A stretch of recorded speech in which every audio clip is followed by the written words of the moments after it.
नमस्कार और स्वागत है। तो आखिर इंतजार खत्म हुआ। यूपीएसएससी जूनियर असिस्टेंट के टाइपिंग टेस्ट का रिजल्ट आ गया है और आज हम इसी पर एक पूरा डिटेल्ड विश्लेषण करने वाले हैं। ऑफिशियल डेटा हमारे सामने है, तो चलिए सीधे मुद्दे पर आते हैं और देखते हैं कि आगे क्या होने वाला है।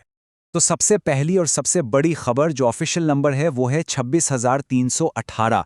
जी हाँ, इतने ही कैंडिडेट्स ने टाइपिंग टेस्ट क्वालिफाई किया है। देखिए, पहले जो 31,000 32,000 पास होने की बातें चल रही थीं वो सब अफवाहें थीं। अब वो सब बातें खारिज हो चुकी हैं। असली ऑफिशियल आंकड़ा यही है, 26,318।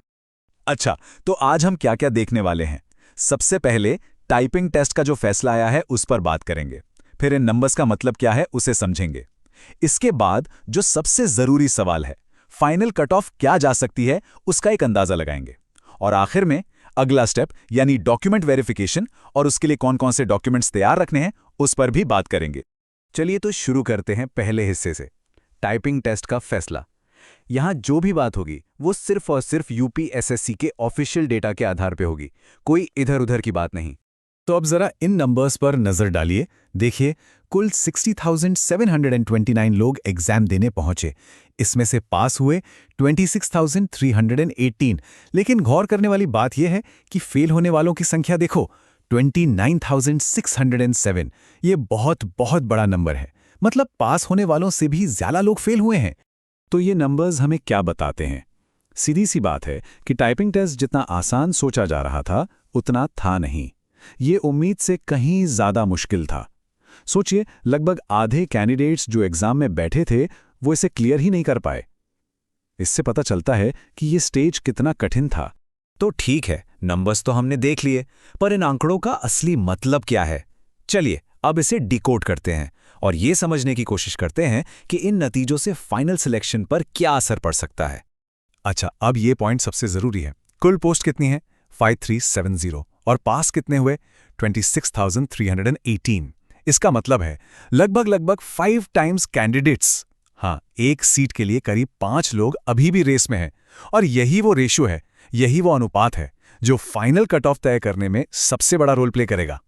तो एक बार फिर से ये बात एकदम साफ कर लेते हैं, वो जो 31-32 हजार पास होने वाली खबर थी वो पूरी तरह से एक अफवाह थी और कुछ नहीं। हमें सिर्फ ऑफिशियल डेटा पर फोकस करना है जो है 26,318, बस। चलिए अब उस सवाल पे आते हैं जिसका सबको बेसब्री से इंतजार है। फाइनल कट ऑफ कितनी जा सकती है? यहां एक बात पहले ही साफ कर दूं, ये एक अनुमान है, एक प्रोजेक्शन है जो अभी के डेटा और पुराने ट्रेंड्स पर आधारित है। तो सवाल अब यही उठता है कि जब करीब 5 गुना कैंडिडेट्स क्वालिफाई हुए हैं तो फाइनल कट ऑफ कितनी ऊपर जा सकती है? चलिए इसका एक अंदाजा लगाते हैं। ओके, तो इस टेबल को ध्यान से देखिए। हमारे अनुमान के हिसाब से जनरल, ओबीसी और एईडब्ल्यूएस की कट ऑफ 56 से 60 नंबर के बीच रह सकती है। हाँ, एक बात है कि ओबीसी और ईडब्ल्यूएस की कट ऑफ जनरल से शायद 2-2.5 नंबर कम रहे। वहीं एससी और महिला वर्ग के लिए ये रेंज 51 से 55 की हो सकती है। एसटी के लिए 45 से 50 और एक्स सर्विसमैन के लिए 30 के आसपास रहने का अनुमान है। लेकिन हाँ, एक बहुत जरूरी बात याद रखिए, ये सिर्फ एक डेटा बेस्ड अनुमान है। असली कट ऑफ कई बातों पर निर्भर करेगी, जैसे कि डॉक्यूमेंट वेरिफिकेशन में कितने लोग आते हैं और कितने नहीं आते, और असल में कैंडिडेट्स के मार्क्स कितने हैं। तो फाइनल नंबर थोड़ा ऊपर नीचे हो सकता है। ठीक है, तो कट ऑफ की बात हो गई। अब आगे क्या? अगला पड़ाव है डॉक्यूमेंट वेरिफिकेशन। ये समझिए कि ये भर्ती की आखिरी और सबसे जरूरी सीढ़ी है। इसके लिए पूरी तरह से तैयार रहना बहुत बहुत जरूरी है। अच्छा, इस बार डॉक्यूमेंट वेरिफिकेशन के 2 तरीके हो सकते हैं और ज्यादा चांस, मतलब हाई प्रोबेबिलिटी, ऑनलाइन डीवी की है। इसमें क्या होगा, आपको एक लिंक दिया जाएगा और उस पर अपने सारे डॉक्यूमेंट स्कैन करके अपलोड करने होंगे।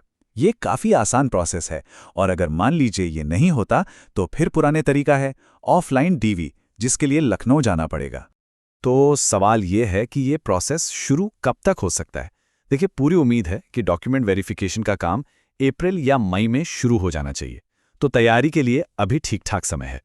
और जब तैयारी की बात हो ही रही है तो चलिए अब इस चर्चा के आखिरी और सबसे प्रैक्टिकल हिस्से पर चलते हैं। वो है आपकी डॉक्यूमेंट चेकलिस्ट। इसे ध्यान से देख लीजिए ताकि लास्ट मोमेंट पर कोई भगदड़ ना हो। तो ये लिस्ट है जरूरी कागजात की। अपनी 10वीं और 12वीं की मार्कशीट और सर्टिफिकेट दोनों तैयार रखिए। CCC या उसके बराबर का कोई भी सर्टिफिकेट चलेगा।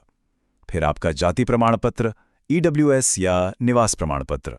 अगर कोई स्पेशल कैटेगरी है तो उसका सर्टिफिकेट भी। जो लोग पहले से सरकारी नौकरी में हैं उन्हें NOC यानी नॉक लगेगी। और हाँ, अगर किसी के नाम वगैरह में कोई छोटी मोटी गलती है तो उसके लिए एक एफिडेविट यानी शपथ पत्र बनवा लें।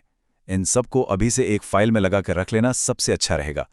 तो अब देखिए, सारी जानकारी सामने है, आगे का रास्ता भी साफ है, तैयारी कैसे करनी है ये भी पता है। लेकिन इन सब के बाद जो सबसे बड़ा और आखिरी सवाल बचता है वो यही है कि फाइनल लिस्ट में नाम किसका होगा।